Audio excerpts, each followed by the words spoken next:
I've been laying down for hours now. It's 5:35 a.m. and there's not much I can do. You know what the worst part about my situation is? I'm in the same room with my parents. They keep looking at me, and I can't help but look back and try not to cry or scream. Their eyes are focused on me and their mouths are wide open. There's the strong scent of blood and I'm paralyzed with fear.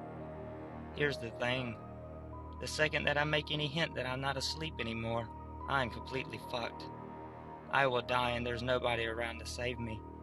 I've been trying to think of a way out, but the only idea I have is to rush for my bedroom door, run outside the front door and scream for help, hoping the neighbors will hear me. It's risky, but if I stay here, I'll surely die. He's waiting for me to wake up and see his masterpiece. You're probably wondering what's going on. I do get ahead of myself sometimes. About 3 hours ago, I heard screaming from the other side of the house. I got up and went to check on the noise and realized that I had to use the restroom. Instead of doing the smart thing and investigating, I used the bathroom first. I could have gotten myself killed right then and there for my stupid actions, but I actually did my business first and took a peek outside of the bathroom. There was a blood stain on the carpet. I got very worried and ran back in my room and hid under the sheets. I was scared. I tried to convince myself to go back to sleep and that it was just some really vivid dream or something. I heard my bedroom door open. Like the terrified child I was, I peeked from under my blankets to see what was going on. I could see something dragging my dead parents into the room. Whatever it wasn't human. I can tell you that. It was hairless, with no eyes, and no clothing.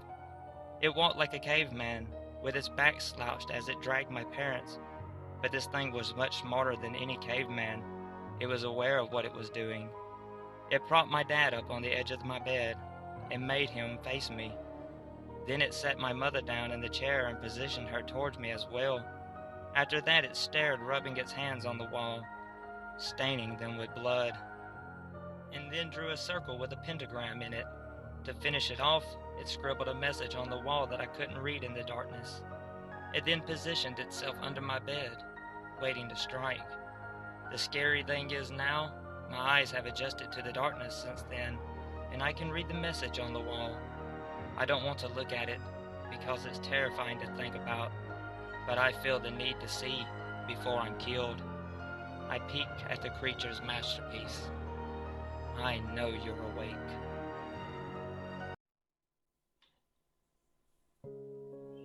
The game. Here's to you, kid.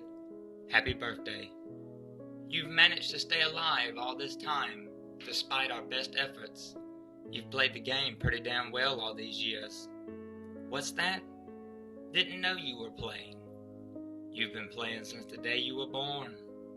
Every accident you've nearly avoided your entire life, from crib gates left open, to forgotten parking brakes, even lightning storms and slips on patches of ice. Every injury waiting to happen, every sudden fatality was our doing. Many have already lost by the time they get to your age. You should consider yourself lucky, luck being your skill at playing the game. What's that? How do you win? Oh, see, you don't, I'm afraid. We get everyone in the end. It's all a matter of time and luck. Happy hunting.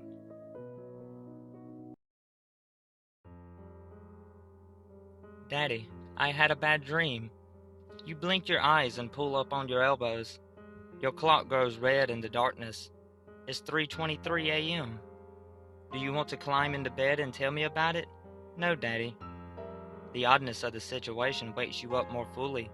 You can barely make out your daughter's pale form in the darkness of the room. Why not, sweetie?